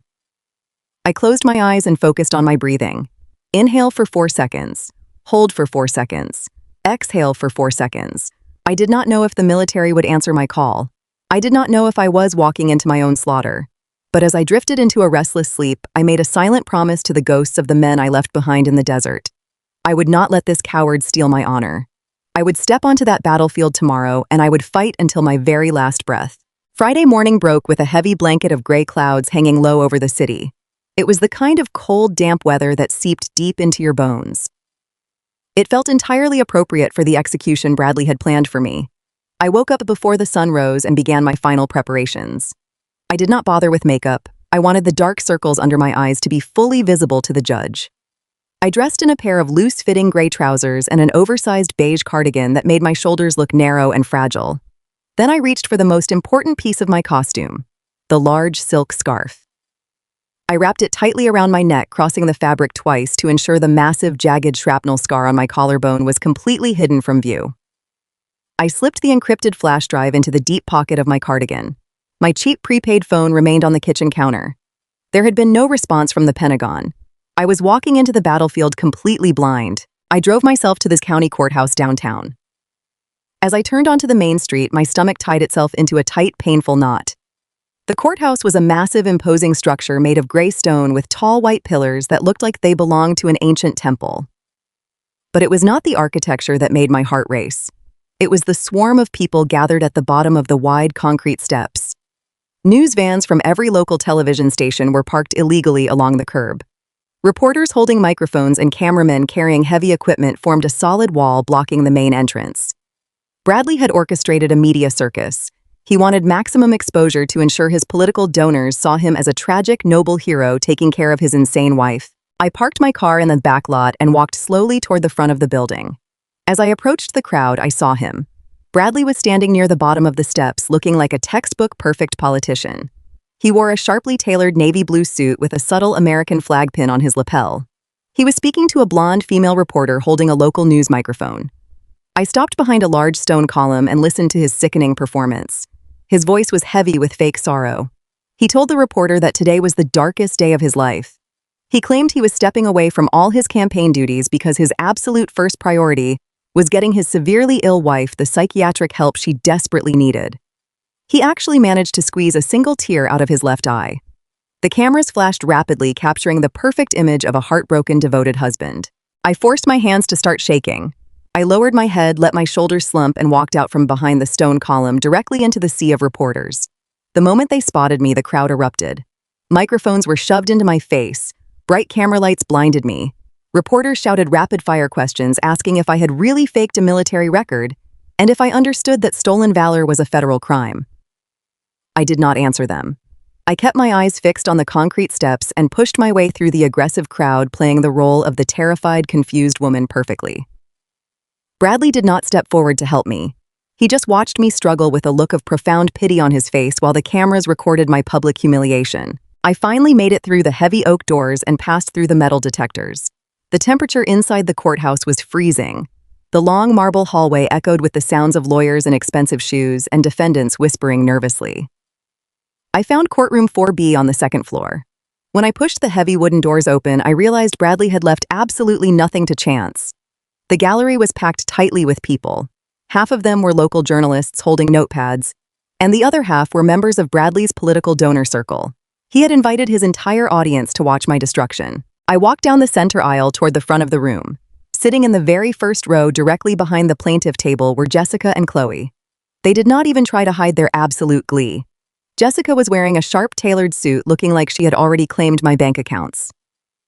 Chloe was wearing a bright red designer dress that was completely inappropriate for a courtroom. She had her legs crossed and was leaning over, whispering something into Jessica's ear. When they saw me walk past, they both stopped talking and smiled. It was not a polite smile. It was a vicious, triumphant smirk. Chloe actually gave me a small mocking wave. They were already celebrating my committal to a psychiatric ward. They were already picking out the furniture for my house. I ignored them and walked to the defense table on the right side of the room. I sat down in the heavy wooden chair completely alone. I had not hired a lawyer. Showing up representing myself pros was the ultimate signal to Bradley that I was entirely defeated and broke. Bradley sat at the plaintiff table on the left side of the room. He was flanked by Mr. Sterling, his high-priced, silver-haired attorney. Sterling was busy organizing a massive stack of thick legal binders, pulling out printed charts and photographs. He looked over at me, sitting alone with my hands folded in my lap, and offered a cold, predatory grin. He thought he was about to slaughter a defenseless lamb. The heavy wooden door behind the bench opened, and the bailiff instructed the courtroom to rise. Judge Harrison walked in. He was an older man with a stern, deeply lined face and thick white hair. He moved with a stiff, disciplined posture that immediately reminded me of a military officer. He took his seat at the elevated bench and banged his gavel once, demanding absolute silence. The murmurs in the packed gallery instantly died down. The tension in the room was so thick it felt difficult to breathe. Judge Harrison looked down at his docket. He noted for the record that this was an emergency hearing to determine the temporary division of marital assets, and to review a petition for an involuntary psychiatric hold. He looked over at my empty table. He asked me directly if I was representing myself today. I stood up slowly, keeping my head bowed. I made my voice sound incredibly weak and shaky. I told him, "Yes, Your Honor, I am alone." He frowned slightly, clearly displeased by the imbalance of power in his courtroom, but he instructed Mr. Sterling to begin his opening statements. Sterling stood up and buttoned his expensive suit jacket. He walked slowly to the center of the room, commanding the attention of every reporter in the gallery. His voice was smooth, loud, and incredibly persuasive. He painted a masterful, horrifying picture of my life. He told the judge that 12 years ago, Bradley had married a wonderful, capable woman. But over the last year, he claimed a dark, insidious mental illness had completely consumed my mind. He used words like paranoid, schizophrenic, violent, and entirely disconnected from reality. Sterling paced back and forth in front of the judge. He claimed that my delusions had become so severe that I was actively endangering the financial stability of the household. He lied flawlessly, stating that I had been secretly transferring money out of our joint accounts to fund my bizarre fantasies. He told the judge that Bradley was only asking for full control of the assets to protect me from myself. He said his client was willing to pay for my long-term care in a secure psychiatric facility because he loved me too much to watch me destroy my own life. It was a beautiful, compassionate narrative built entirely on absolute lies. Bradley sat at his table looking down at his hands, playing the role of the grieving husband to absolute perfection. Then Sterling shifted his tone. The fake compassion vanished, replaced by aggressive, righteous indignation. He turned and pointed a sharp finger directly at me. He told the judge that the most disturbing symptom of my mental collapse was my recent obsession with military grandeur. He announced to the packed courtroom that I had constructed a violent fantasy where I was a decorated combat veteran. He called it a sick insult to the brave men and women who actually serve this country. The reporters in the gallery began scribbling furiously on their notepads. Judge Harrison leaned forward, resting his arms on the heavy wooden bench. His expression darkened significantly. He looked at Sterling and asked him if he had physical evidence to support these severe allegations of fraud. Sterling smiled his cold, dead smile. He said he had all the evidence the court would ever need. He requested permission to call me to the witness stand for direct examination. The judge nodded and ordered me to come forward. I stood up from my table. My legs felt like they were made of lead. I forced myself to stumble slightly as I walked across the quiet courtroom toward the wooden witness box. I climbed the 2 small steps and stood before the bailiff. I raised my right hand, letting it tremble visibly. I swore to tell the truth, the whole truth, and nothing but the truth. I sat down in the hard leather chair. The microphone in front of me amplified my ragged, shallow breathing echoing through the silent room. Sterling did not waste any time. He walked right up to the witness stand, invading my personal space. He held a clipboard in his hand. He started with rapid-fire questions designed to confuse and intimidate me. He asked me about my sleeping habits. He asked me if I ever heard voices. He asked me if I knew what day it was and if I understood that my husband was terrified of my erratic behavior. I kept my answers short, whispering my responses. I acted like a confused, frightened victim who was completely overwhelmed by the aggressive legal tactics. Sterling knew he had the audience completely captivated. He was ready for his grand finale. He walked back to his table and picked up a small object. He turned around and held it high in the air for the entire courtroom to see. It was the blue velvet box. My stomach dropped completely. Seeing that box in his greedy, manicured hands felt like a physical blow to my chest. He walked back to the witness stand and slammed the box down on the wooden ledge right in front of me. He popped the lid open. The bronze Navy cross resting on its dark blue ribbon caught the bright overhead lights of the courtroom. The gallery let out a collective gasp. The reporters leaned forward in their wooden pews, stretching their necks to get a better look at the stolen valor evidence. Sterling leaned in close to my face. His voice boomed through the courtroom, vibrating with fake outrage. He asked me to identify the object in the box. I stared at the metal. My throat tightened so hard it physically hurt. I whispered that it was a Navy Cross. Sterling turned his back to me and faced the judge. He shouted that the Navy Cross was the second highest military decoration awarded for extraordinary heroism in combat. He turned back to me, his eyes wide with aggressive fury. He asked me directly where I bought it. He demanded to know which flea market or pawn shop I used to purchase a symbol of absolute sacrifice just so I could play dress-up in my basement. I did not answer him. I just stared at the metal. Sterling slammed his hand down on the wooden ledge, making me flinch violently. He told the judge that I was a pathological liar. He stated that there was absolutely no public record of me ever receiving this honor. He declared that I was a civilian who had completely lost her grip on reality and was using a sacred military artifact to feed my own psychotic delusions. He shouted that a woman this deeply disturbed, this morally bankrupt, and this mentally compromised lacked the basic legal capacity to retain a single dime of marital property. He demanded that I be stripped of all my assets and remanded immediately to the custody of the state psychiatric board. He pointed at the medal and demanded I answer his question. He told me to confess to the court that I was a fraud. He told me to admit that I was sick and that the medal was a cheap lie. The courtroom was dead silent, waiting for my confession. Jessica and Chloe were practically vibrating with excitement in the front row. Bradley was watching me with a smug, victorious grin, fully believing he had just won the war. I kept my head down, staring at the bronze cross, my heart hammering against my ribs as I waited for the judge to intervene. The heavy silence that descended over the courtroom was absolute and suffocating. It was not just a simple quiet pause between legal arguments, but a thick, oppressive blanket that seemed to press down on the chest of every single person in the room. Sterling had just dropped the ultimate bombshell, and the echo of his shouting still seemed to vibrate against the high ceiling. The accusation of stolen valor hung in the cold air like a toxic cloud of smoke, poisoning everything it touched. I sat completely frozen in the hard wooden witness chair. The small black microphone positioned on the ledge in front of me picked up the faint sound of my own shallow, erratic breathing and broadcast it softly across the massive room. I kept my eyes locked on the small blue velvet box resting just inches from my hands.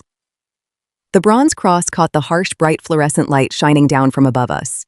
It looked so small and vulnerable, sitting there, stripped of its profound meaning and transformed into a cheap theatrical prop for a corrupt politician. I could feel the intense collective gaze of the entire gallery burning into the side of my face. Every local reporter, every wealthy campaign donor, and every curious spectator was staring directly at me. They were all waiting for me to finally break under the immense pressure.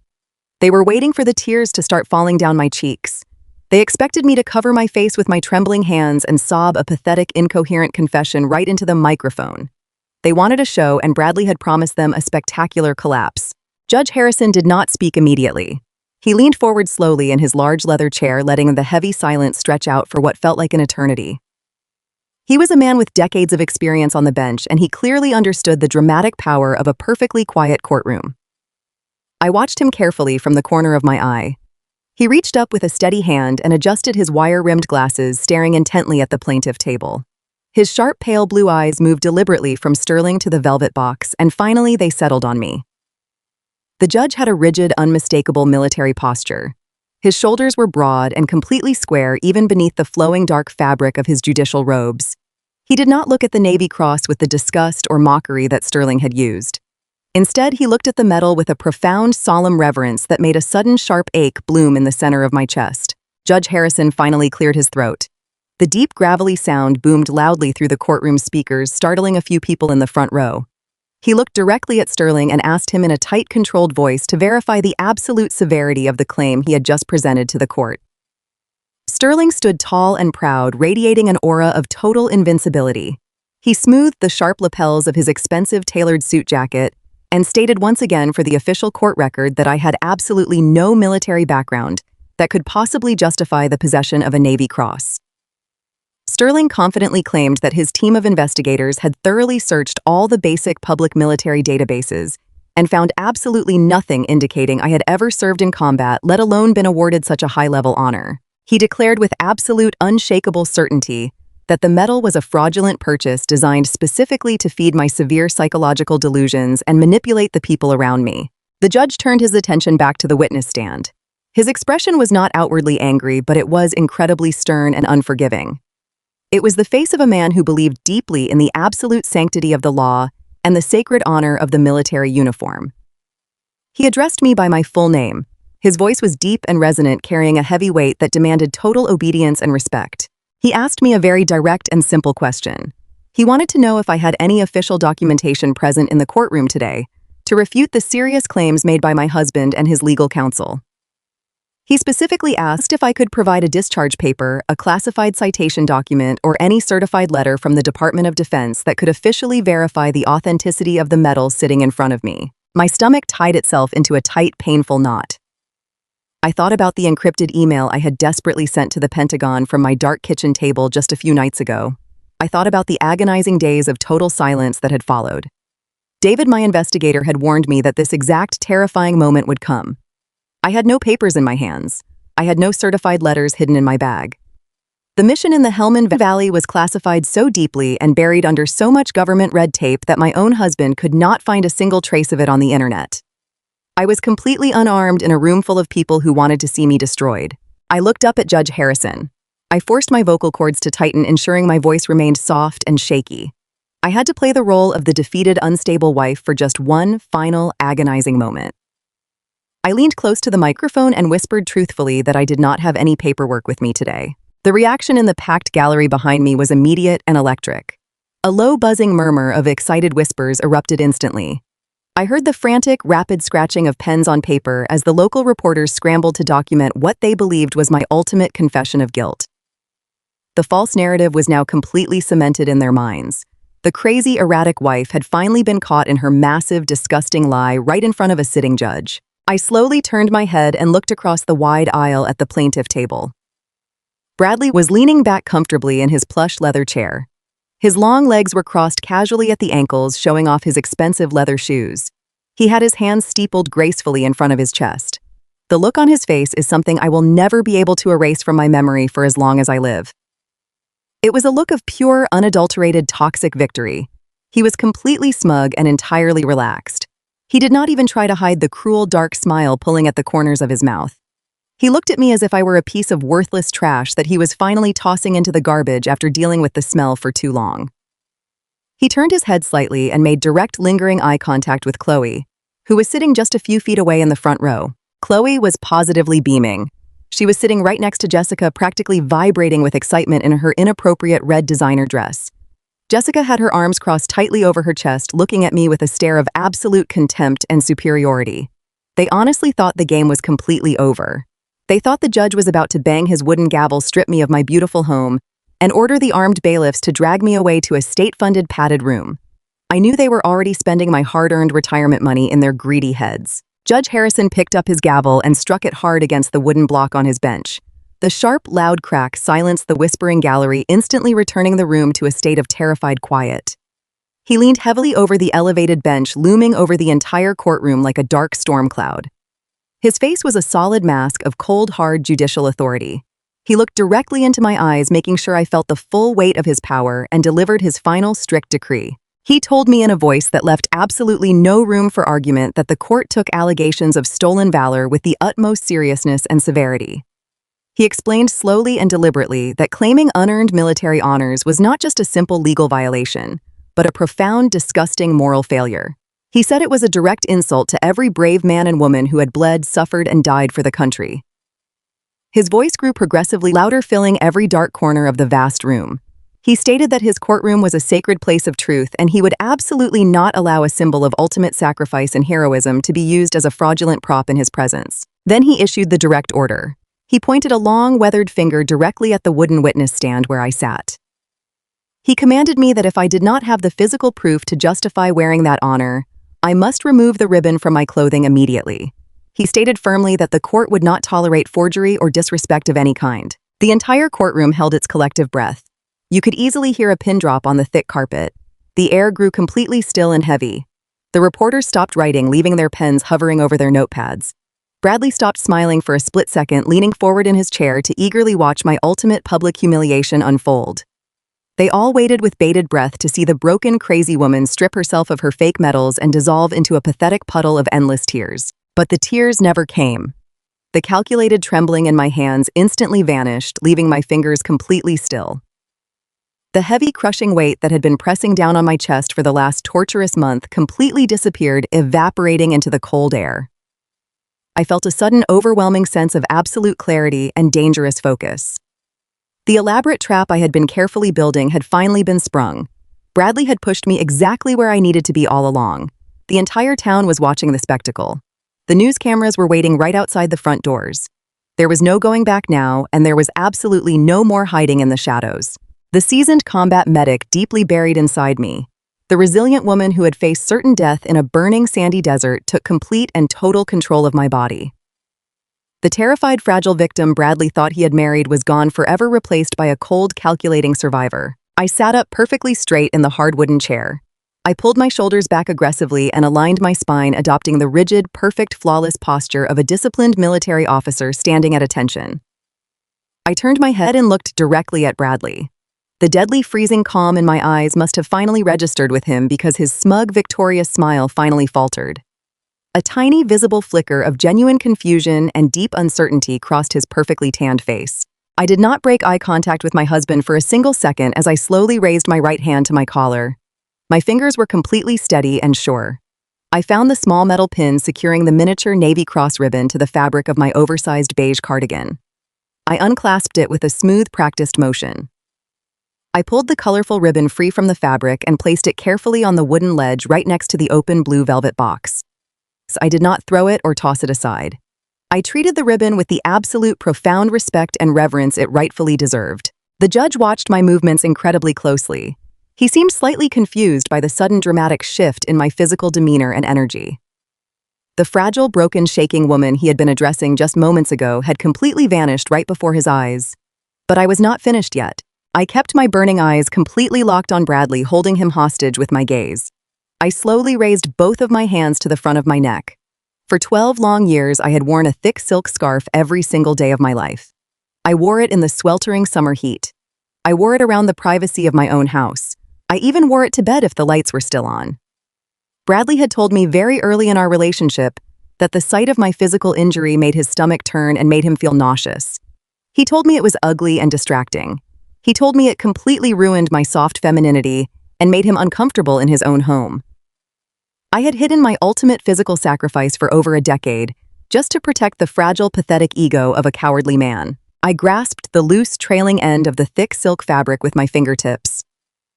I pulled it slowly and deliberately. The first loop around my neck came undone, dropping gently against my collarbone. Bradley frowned deeply, leaning further forward in his chair. He had absolutely no idea what I was doing or why I was removing my clothing. Sterling took a hesitant step forward, looking suddenly uncertain and nervous.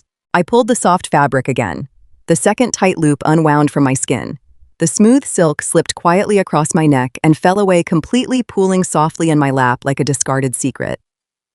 I lifted my chin high in the air, turning my head slightly to the side, so the harsh, bright fluorescent lights of the courtroom hit my neck and shoulder directly. I boldly exposed the massive, jagged shrapnel scar to the entire silent room. The scar was utterly horrific and impossible to ignore. It was a violent, raised, angry ridge of twisted purple and white tissue. It started deep at the center of my collarbone, tearing a thick, brutal, devastating path up the side of my neck and ending just beneath the hinge of my jaw. It was clearly not a clean surgical scar or a simple accident. It was the undeniable, unmistakable, brutal mark of surviving a catastrophic military explosion. It was the physical map of a violent war zone carved permanently and directly into my living flesh. I sat there in the witness box in absolute defiant silence, letting the brutal, undeniable truth of my hidden past radiate through the entire room. I did not need to say a single word. The massive scar spoke significantly louder than any expensive lawyer or any certified piece of paper ever could. I stared straight at Bradley, watching the healthy color completely drain from his face as the horrifying realization hit him. He stared at my neck, his eyes wide with sudden terror as he finally realized he had just confidently walked himself right into a perfectly designed slaughterhouse. The delicate silk fabric slipped entirely from my fingers and drifted down to rest across my lap, without the thick scarf to protect him from the reality of my past. Bradley was forced to look directly at the violence he had always been too cowardly to acknowledge. The fluorescent lights of the courtroom were completely unforgiving. They illuminated every twisted, jagged contour of the massive scar that ravaged the right side of my neck and collarbone. It was not a neat surgical line left behind by a careful doctor. It was a chaotic, brutal crater of raised purple and silver tissue. The wound began deep below my collarbone, where the hot, jagged metal had first penetrated my combat armor. It ripped upward in a violent, devastating tear across my throat, finally ending in a thick, tight knot of scar tissue just below the hinge of my jawline. That scar was the physical map of the worst day of my entire life. It was the permanent signature of an improvised explosive device that had detonated directly beneath our armored transport vehicle in the blistering heat of the Helmand Valley. For a fraction of a second before the massive blast, I had seen the disturbed earth on the desert road. I had thrown my own body over the 3 wounded operators I was treating in the back of the transport, shielding them from the brunt of the impact. The explosion had deafened me instantly. The searing hot shrapnel had torn through my flesh, missing my carotid artery by a fraction of a millimeter. I remembered the intense, suffocating smell of burning diesel fuel and hot copper. I remembered the desperate, frantic hands of my teammates trying to stop my catastrophic bleeding, while we remained pinned down under heavy enemy machine gun fire. I had bled so much into the desert sand that my uniform was completely soaked through, turning a dark, terrifying crimson. That was the day I earned the medal currently sitting on the wooden ledge in front of me. That was the day my life as a combat medic violently ended and my 12-year nightmare of silence began. The reaction in the massive courtroom was not a simple gasp. It was a profound, visceral recoil that rippled through the entire crowd. The aggressive, confident energy that Mr. Sterling had cultivated just moments before completely evaporated into thin air. The high-priced, silver-haired lawyer took a clumsy, stumbling step backward away from the witness stand. His expensive leather shoes scraped loudly against the polished floor, breaking the heavy silence. The smug, arrogant smirk vanished entirely from his face, replaced by a look of sheer, unadulterated horror. He stared at my throat and then looked down at his own legal notes, suddenly realizing that the narrative he had just confidently sold to the court was a catastrophic, fatal lie. No one could buy a scar like that at a local flea market.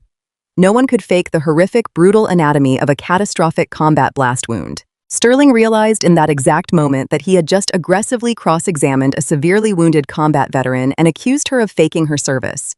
His legal career was flashing before his eyes. I kept my gaze locked completely on my husband. Bradley looked as though all the oxygen had been violently sucked out of his lungs. His perfect political posture crumbled in an instant. He slumped back into his large leather chair, his mouth hanging slightly open, his skin turning a sickly shade of pale gray. He had always hated looking at my injury. He had always demanded I cover it up because it made him uncomfortable and ruined his image of a perfect suburban life. He thought my quiet compliance over the last decade was a sign of extreme weakness. He never understood that the scarf was not hiding my shame. It was protecting his fragile, cowardly ego. And now in front of the local reporters, the wealthy campaign donors, and his mistress, I had permanently stripped away that protection. The pathetic mental patient he thought he had cornered was staring right back at him with the cold, dead eyes of a soldier who had already survived absolute hell. Sitting in the front row of the gallery, Jessica had clamped her hand tightly over her mouth. Her eyes were wide with sudden rising panic. She looked terrified of the woman sitting on the stand. Next to her, Chloe looked physically sick. Her bright red designer dress and her smug, triumphant attitude meant absolutely nothing in the face of raw, undeniable sacrifice. They were no longer looking at a weak housewife they could easily push out onto the street. They were looking at a survivor who was fully prepared to burn their entire world to the ground. Behind them, the gallery of reporters had gone completely wild. The frantic scratching of pens was replaced by the rapid, aggressive clicking of camera shutters. The journalists were leaning over the solid wooden barriers, desperate to capture the clear image of the massive, horrific scar and the bronze Navy cross sitting side by side on the witness stand. The story had just violently shifted. It was no longer a tragic local tale of a crazy housewife losing her mind. It was now a massive, explosive political scandal involving the severe defamation and psychological torture of a wounded, decorated combat veteran by a corrupt politician. Bradley was watching his entire political campaign and his public reputation burst into flames right in front of his eyes, and he could do absolutely nothing to stop it. But the most important and dangerous reaction was happening high above us on the elevated judicial bench. Judge Harrison had completely frozen in place. When the silk scarf had first fallen away from my neck, he had leaned forward slightly, perhaps expecting to see a small mark or a minor injury. But when the full, devastating extent of the shrapnel wound was exposed under the harsh courtroom lights, his entire demeanor fractured and broke apart. The stern, unforgiving mask of the civilian judge melted away in an instant. The deep, weathered lines on his face seemed to tremble. His pale blue eyes widened in absolute shock and an overwhelming sense of recognition. Judge Harrison slowly reached up with a shaking hand and pulled his wire-rimmed glasses off his face. He let them drop onto the heavy wooden bench with a soft metallic clatter. He leaned much closer, gripping the edge of the elevated mahogany desk so tightly that his knuckles turned completely white. He was not looking at me with the pity of a civilian. He was analyzing the specific trajectory, the depth, and the nature of the wound with the highly trained critical eye of a military commander. He recognized the brutal signature of improvised explosive shrapnel immediately. The silence in the courtroom stretched on, becoming almost physically painful to endure. No one dared to take a full breath. No one dared to speak a single word. Even the aggressive reporters slowly lowered their cameras, sensing that something incredibly profound and deeply personal was happening between the bench and the witness stand. Suddenly, Judge Harrison pushed his heavy leather chair back. The loud squeak of the wheels echoing across the silent room sounded like a gunshot. He stood up. He did not care about standard courtroom decorum in that moment. He did not care about the confused reporters or the wealthy political donors watching his every move. He stood at his full, imposing height, his dark judicial robes falling heavily around him. The strict man who had just threatened to punish me for forgery was now looking at me with a profound, overwhelming sense of awe and deep sorrow. When he finally spoke, his voice did not boom with the intimidating authority of a judge. It trembled. It was a raw, emotional, heavily textured sound that cracked the heavy silence wide open. He did not address me as Mrs. Sarah. He looked directly at the massive ruined tissue on my neck, and then slowly lifted his gaze to look directly into my eyes. He spoke a series of words that made my heart completely stop beating in my chest. Whiskey Tango 7. The military call sign echoed through the massive, high-ceilinged room. To the civilian sitting in this gallery, it was just a random, confusing string of words. To Mr. Sterling and Bradley, it was a meaningless phrase that made absolutely no sense in the context of a divorce hearing. But to me, it was the sound of a ghost calling my name from across a desert. It was the exact classified designation of the joint task force I had bled for in the Helmand Valley. It was the secret I had guarded with my life for 15 long years. Before I could even begin to process how a civilian county judge could possibly know the highly classified call sign of an off-the-books military operation, Judge Harrison spoke again. His voice broke entirely on the final words. "Are you the blood angel of the Helmand Valley?" The title hit me like a physical blow to the stomach. The Blood Angel. It was the nickname the surviving special operators had given me after I dragged them out of the burning wreckage. I was covered head to toe in their bright red blood and my own, when the extraction choppers finally arrived to pull us out of the firefight. The military brass had buried the dramatic name deep in redacted classified files, but the men on the ground had remembered. They had whispered it in the hospital corridors. I stared up at the tall, imposing man standing behind the bench. My mind raced at 1,000,000 miles an hour, piecing together the impossible, beautiful puzzle. I looked at his rigid, square posture. I looked at the specific, disciplined way he held his shoulders. I thought about the signature on the heavily redacted commendation paperwork that had been presented to me in the sterile military hospital 15 years ago. The official papers had been signed by the commanding officer who was overseeing the entire sector, but I had never met him. I had been unconscious in a deep medically induced coma for 3 weeks, while the surgeons desperately worked to reconstruct my shattered collarbone and save my life. By the time I finally woke up, the task force had been completely disbanded, and the commanding officers had been rotated out to different bases across the globe. I realized in that exact breathtaking moment who I was looking at. Judge Harrison was not just a civilian magistrate hearing family law cases. He was the former commanding colonel of the Regional Operations Center in Afghanistan. He was the man who had read the bloody, terrifying after-action reports from the ambush. He was the man who had formally recommended the combat medic of Whiskey Tango 7 for the Navy Cross. He had personally signed the document authorizing the medal that was currently sitting on the wooden ledge in front of me. He had authorized that profound honor for a young woman he truly believed had died from her catastrophic injuries because he was transferred back to the United States before I ever woke up from the coma. Tears finally welled up in my eyes. They were not the fake, calculated tears of a weak, broken wife trying to gain sympathy. They were the hot, stinging tears of a wounded soldier who was finally being seen and recognized by her commander after years of agonizing silence. I did not need the encrypted email from the Pentagon to come through anymore. I did not need the Department of Defense to declassify my file and send a representative. The man who had literally written the citation for my extreme heroism under fire was standing right in front of me in a civilian courtroom. I slowly pushed my chair back and stood up from the witness stand. I ignored the loud, dramatic gasps from the gallery. I ignored the absolute frantic panic radiating from my husband at the plaintiff table. I squared my shoulders, lifted my chin, and looked directly at the former colonel. I raised my right hand in a slow, deliberate, perfect military salute. I kept my voice loud, clear, and completely unwavering as I answered his question, ensuring every single person in the room heard the absolute truth. Yes, sir. I am the combat medic of Whiskey Tango 7. Judge Harrison stared at me, his own eyes shining brilliantly with unshed tears. He slowly raised his right hand and returned the salute right there in the middle of the crowded courtroom. The civilian world completely melted away. The corrupt politician, the greedy mistress, the arrogant lawyer, they were all instantly erased by the overwhelming gravity of that single, silent, respectful exchange. Bradley finally realized the sheer magnitude of his fatal mistake. He jumped up from his leather chair, his face a mask of absolute, unadulterated terror. He looked wildly at the judge and then at me, desperately trying to salvage his shattered reality. He stuttered and stammered into his microphone, trying to aggressively shout something about a misunderstanding or a trick. But it was far too late. The trap I had patiently built in the dark had not just closed around him, it had completely crushed him.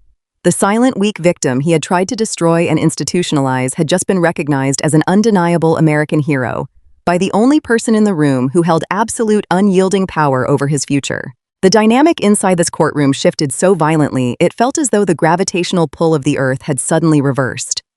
The crushing, oppressive weight that had been suffocating me for weeks completely lifted from my shoulders and slammed directly into my husband.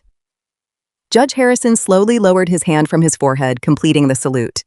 He sat back down in his large leather chair and let out a long, heavy breath. He looked at this massive scar on my neck and then cast a look of absolute, blistering disgust toward the plaintiff table. Mr. Sterling was frantically shuffling his legal papers, his hands trembling so badly he dropped a stack of manila folders onto the polished floor. Bradley was completely frozen in his chair, staring at me with the wide, unblinking eyes of a man who had just realized he was strapped to a ticking bomb. Judge Harrison leaned toward his microphone and his voice boomed with a terrifying, righteous fury. He announced for the official court record that the petition for an emergency psychiatric hold was instantly and permanently denied. He stated that the woman sitting in the witness box was not only entirely of sound mind, but possessed a level of mental fortitude and courage that dwarfed every single person attempting to persecute her today. He looked directly at Sterling and warned him that submitting a fraudulent stolen valor claim to manipulate a divorce proceeding was a severe violation of legal ethics. The judge promised that he would personally refer Sterling to the State Bar Association for a full disciplinary review. Sterling looked like he was going to be physically sick. He grabbed the edge of his table and muttered a panicked, desperate apology. Bradley tried to speak, trying to salvage his shattered reputation. He stood up and pleaded with the judge, claiming he had absolutely no idea about my military past. He lied through his teeth, saying I had kept it a secret, and that he was just a concerned husband trying to protect his family. I did not let him finish his pathetic performance. I spoke directly to the judge, my voice echoing loud and clear through the silent room. I told Judge Harrison that since my mental competency was no longer in question, I formally requested to move forward with the immediate division of marital assets. I then announced that I would no longer be proceeding without legal representation. The heavy wooden doors at the back of the courtroom swung open, Every head in the gallery turned to see who was entering. Walking down the center aisle was a man who had been sitting quietly in the hallway for the last hour. It was Robert Caldwell. David had introduced me to him 3 days ago. Robert was a former federal prosecutor who now ran the most ruthless high-stakes financial litigation firm in the state. Up until this exact moment, he had been purposefully staying completely out of sight, allowing Bradley and Sterling to build their massive house of cards on the foundation of my supposed insanity. Now that the foundation had been entirely obliterated by the judge, Robert was here to set the wreckage on fire. Robert walked past the wooden barrier and confidently approached the defense table. He did not look subservient. He looked like an apex predator stepping into an enclosure with a wounded animal. He dropped a thick black leather briefcase onto the table and offered a brief, respectful nod to Judge Harrison.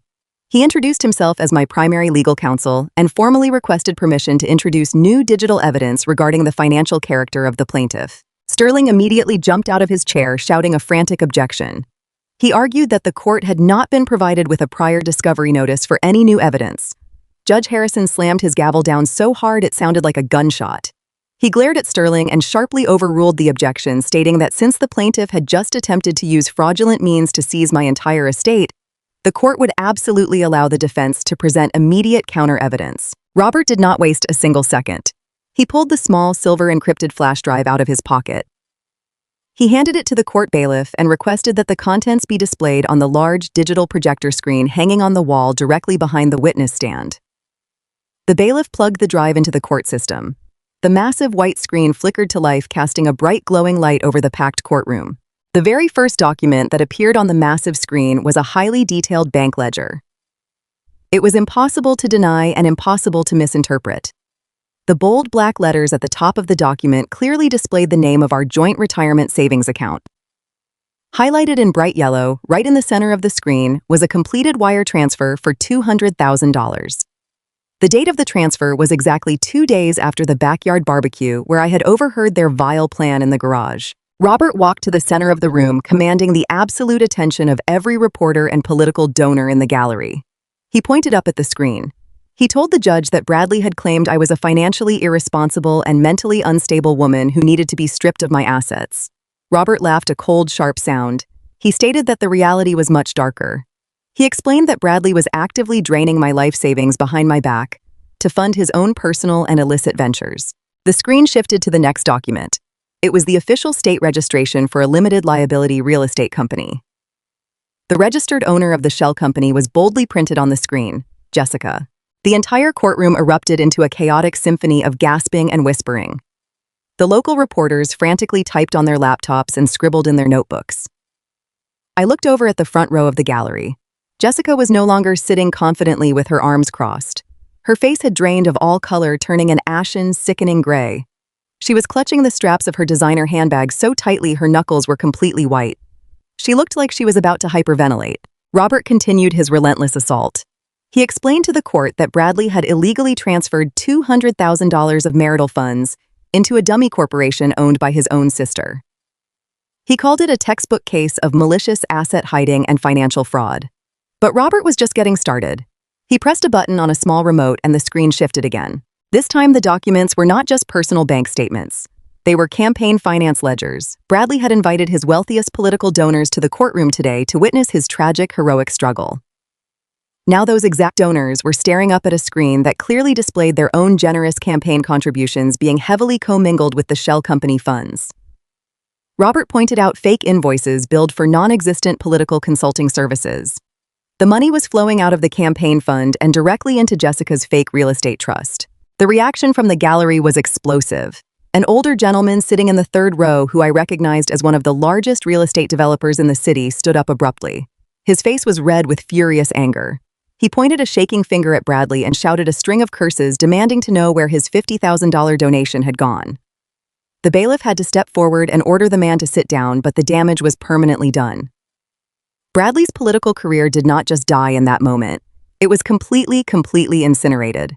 He was exposed as a corrupt thief right in front of the people who funded his entire life. Bradley was sweating profusely. Large drops of perspiration rolled down his forehead, soaking into the collar of his crisp white shirt. He frantically grabbed Sterling by the sleeve of his expensive suit, begging him to do something to stop the presentation. But Sterling aggressively ripped his arm away and took 2 large steps away from the plaintiff table. Sterling was a shark, but he was not stupid. He knew a sinking ship when he saw one, and he was actively distancing himself from the catastrophic wreckage of his client. I sat in the witness chair, watching the absolute destruction of the man who had tried to lock me in a psychiatric ward. My heart was beating with a steady, calm rhythm. There was no pity left inside me. There was only the cold, satisfying delivery of absolute justice. But Robert had one final weapon left in the arsenal, the ultimate devastating blow. He addressed the court one more time. He stated that hiding assets and defrauding political donors was horrific, but the court needed to fully understand the exact motivation behind this elaborate theft. Robert clicked the remote one last time. The massive screen shifted to a series of intercepted emails and text messages.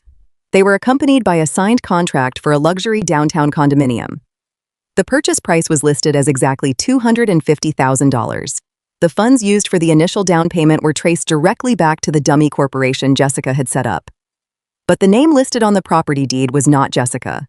The name printed in massive bold letters across the projector screen was Chloe. Robert turned and pointed directly at the front row of the gallery.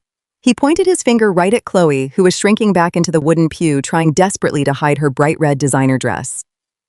Robert told the judge that the campaign manager sitting in the front row was not just a dedicated employee. He announced to the entire packed room that Chloe was Bradley's longtime mistress. The courtroom completely lost its mind. The noise level swelled into a deafening roar. Camera flashes strobed wildly, blinding everyone in the front rows. The reporters were literally shouting questions over the wooden barrier, asking Chloe how long she had been sleeping with the married candidate. Chloe covered her face with her hands, bursting into loud, ugly tears. She tried to stand up and push her way out of the crowded row, but she was entirely boxed in by the aggressive journalists desperate for a quote from the mistress who bought a condo with stolen money. Robert read the text messages out loud over the chaotic noise of the room. He read the exact words Bradley had typed while I was at home washing his dishes. He read the messages where Bradley promised Chloe they would have a beautiful new life together just as soon as he locked his crazy wife in a mental hospital and drained her accounts. The sheer evil cruelty of the messages completely silenced the angry donors. The entire room listened in absolute horror as the true monstrous nature of the man sitting at the plaintiff table was laid bare for the entire world to see. Judge Harrison looked absolutely furious. His face was a mask of cold judicial wrath. He banged his gavel repeatedly until the room finally quieted down. He looked at Bradley with a level of disgust usually reserved for violent criminals. The judge did not mince his words. He told Bradley that in his 30 years on the bench, he had rarely seen a more despicable, cowardly, and thoroughly corrupt display of human behavior. He stated that attempting to weaponize the legal system and the mental health system to steal from a decorated combat veteran was an act of pure, unadulterated evil. Judge Harrison immediately issued a series of devastating rulings. He granted my petition for an emergency freezing of all Bradley's financial assets. He ordered that the marital home be legally transferred into my name, entirely preventing Bradley from ever stepping foot on the property again. Furthermore, the judge announced he was formally forwarding the digital evidence of the campaign finance fraud and the wire transfers directly to the district attorney and the Federal Election Commission for immediate criminal investigation. Bradley collapsed forward, resting his head on the polished mahogany table. He buried his face in his arms, completely broken and entirely ruined. He had walked into the courthouse that morning as a confident, wealthy, rising political star. He was walking out as a broke, publicly humiliated criminal suspect facing years in federal prison. Jessica was sobbing loudly in the gallery, her own real estate license and freedom now completely jeopardized by her involvement in the money laundering scheme. Chloe had managed to escape the courtroom, sprinting out the heavy wooden doors with a swarm of aggressive cameramen chasing right behind her. I stood up from the witness stand. I did not look back at the man weeping at the plaintiff table. I picked up the small blue velvet box and gently placed my navy cross back inside, snapping the lid shut. I picked up my silk scarf from the wooden ledge. I did not wrap it around my neck. I draped it casually over my arm, letting my scar remain fully visible under the bright lights. I walked confidently down the center aisle of the courtroom, holding my head incredibly high. I had walked into this building as a terrified victim, completely surrounded by enemies. I was walking out as a victorious survivor who had just executed a flawless, devastating war strategy and reclaimed absolutely every single piece of her stolen life. The sharp, cracking sound of Judge Harrison bringing his heavy wooden gavel down one final time echoed like thunder through the sprawling courtroom. It was the absolute, undeniable sound of a predator being caught completely in his own trap. The judge looked down at the plaintiff table with a gaze so fiercely cold it could have instantly frozen boiling water. He officially dismissed every single one of Bradley's petitions with extreme prejudice, stating clearly for the public record that the divorce would proceed under terms heavily favoring the defense due to extreme financial malice. There would be no emergency psychiatric hold. There would be no forced division of marital assets in his favor. Instead, the judge ordered a complete immediate freeze on all of Bradley's personal and campaign bank accounts. He transferred exclusive temporary ownership of the suburban house directly to me, and revoked Bradley's right to even step foot on the property. As the judge read out his final devastating orders, the local reporters in the gallery completely lost whatever professional composure they had left. They were practically climbing over the solid wooden benches, shoving their recording devices forward. They were shouting rapid-fire questions at Bradley, demanding to know how a man running for city council could actively plot to institutionalize a decorated war hero just to steal her retirement funds to buy a condo for his mistress. Bradley did not answer them. He could not even lift his heavy head.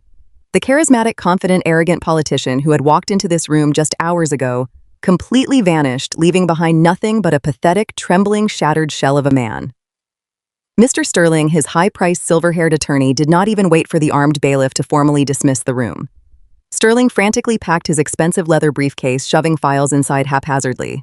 He aggressively pushed his chair backward and practically sprinted out the side door of the courtroom, completely abandoning his disgraced client to face the angry mob entirely alone. The walk from the defense table to the heavy oak doors at the back of the courtroom felt like floating on air.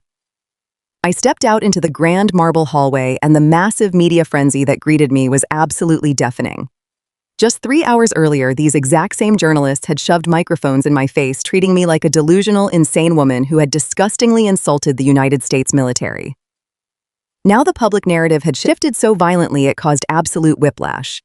The reporters physically parted like the Red Sea to let me walk through. They were no longer shouting aggressive, baseless accusations. They were respectfully asking for exclusive interviews with the combat medic who survived the horrific ambush in the Helmand Valley. They were desperately asking for my official statement on the terrifying financial and psychological abuse perpetrated by my own husband. I did not give them a single quote. I did not need to say anything at all. I kept my head held incredibly high, my shoulders pulled firmly back, and my massive, jagged purple scar proudly exposed to the relentless flashing camera lights. I walked out the front doors of the courthouse and breathed in the cool, damp city air. It tasted like absolute pure freedom. By the time I reached my car in the back parking lot, Bradley's carefully constructed political career was already completely dead and buried. It took less than 60 minutes for the local television news networks to broadcast the stunning courtroom reversal. They aired the intercepted cruel text messages between Bradley and his mistress Chloe for the entire city to read. They displayed the illegal wire transfers, proving beyond a shadow of a doubt that he had stolen hundreds of thousands of dollars from a disabled veteran. His wealthy, influential campaign donors immediately issued aggressive public statements retracting their political endorsements and demanding their money back. The city council race was entirely over for him before the lunch hour even began. The swift, brutal hand of absolute justice did not stop at a ruined political campaign. Once the undeniable digital evidence provided by my attorney Robert was officially forwarded to the federal authorities, the dominoes began to fall with spectacular, terrifying speed. Just 2 days after the dramatic civil trial, a massive fleet of dark government vehicles abruptly pulled up to the sleek, modern glass office building where Bradley's sister Jessica ran her high-end luxury real estate brokerage. The Federal Bureau of Investigation had taken an intense, immediate interest in the dummy corporation she had established to hide my stolen retirement money. Heavily armed agents stormed into her pristine office and walked out carrying dozens of heavy cardboard boxes filled with encrypted hard drives and secret financial ledgers. Jessica was publicly escorted out of the glass building in heavy steel handcuffs, weeping uncontrollably as her wealthy clients and employees watched in absolute shock and horror. The federal criminal investigators quickly discovered that the fake shell company was not just holding my stolen money. Jessica had been using the exact same fraudulent corporate structure to systematically evade massive amounts of federal corporate taxes for years. Her prestigious real estate license was permanently revoked by the state board. She is currently sitting in a holding cell facing a mandatory lengthy federal prison sentence for multiple felony counts of tax fraud, money laundering, and criminal conspiracy. Her smug, superior attitude was completely shattered into a million unrecoverable pieces. Chloe, the arrogant mistress who thought she had successfully manipulated her way into a life of luxury, did not fare any better. The expensive, beautiful downtown condominium she thought she was getting for absolutely free was immediately seized by the state courts because it was purchased using stolen marital funds. She was given exactly 2 hours to pack her expensive designer clothes into cheap black plastic trash bags and completely vacate the premises under the strict supervision of 2 armed sheriff deputies. The local media had an absolute field day publishing the vile, arrogant text messages she had exchanged with Bradley, mocking my supposed mental illness. She became the most hated, despised woman in the city, literally overnight. She became entirely unemployable and was so deeply publicly humiliated that she could not even walk into a local grocery store without people whispering and pointing at her. She eventually had to flee the state entirely just to escape the relentless public harassment and disgust.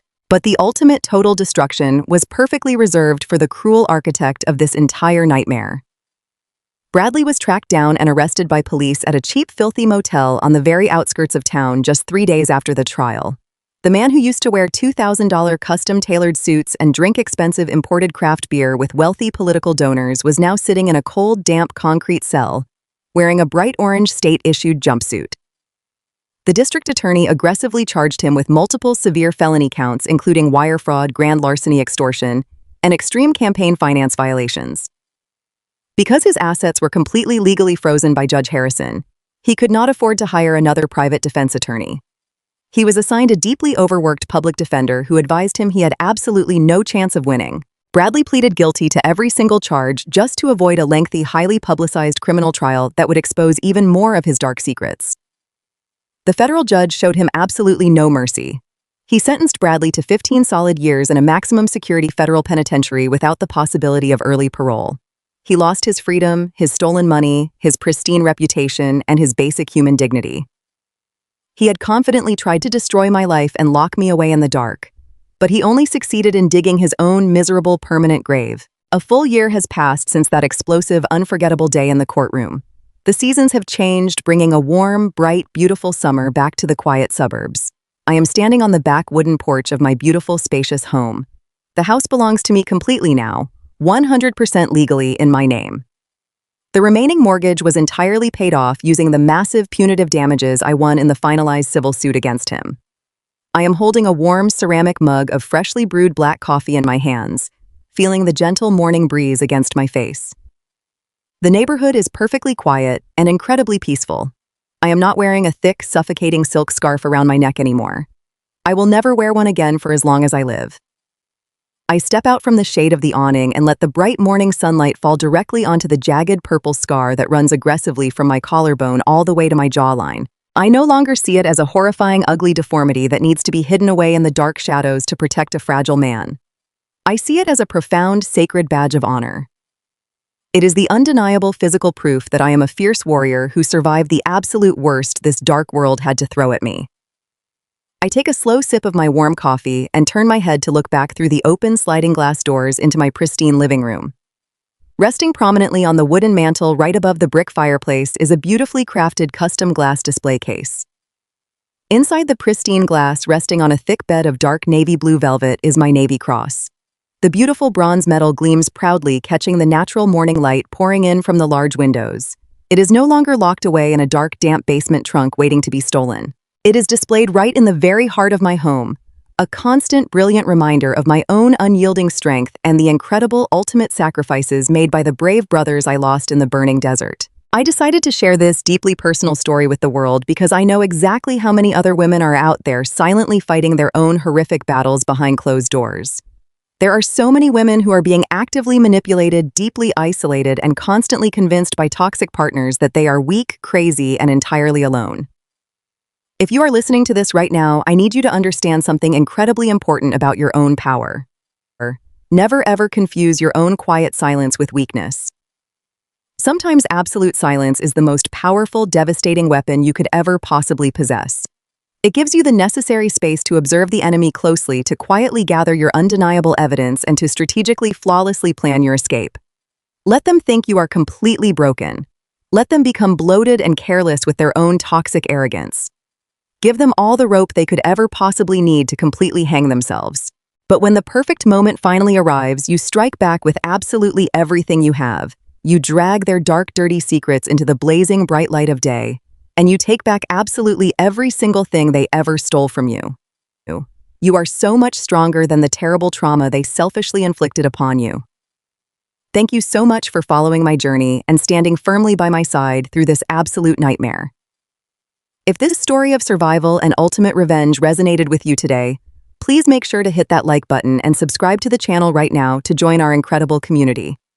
Leave a comment down below and tell me your honest thoughts on how Bradley and his terrible, greedy family finally got exactly what they deserved.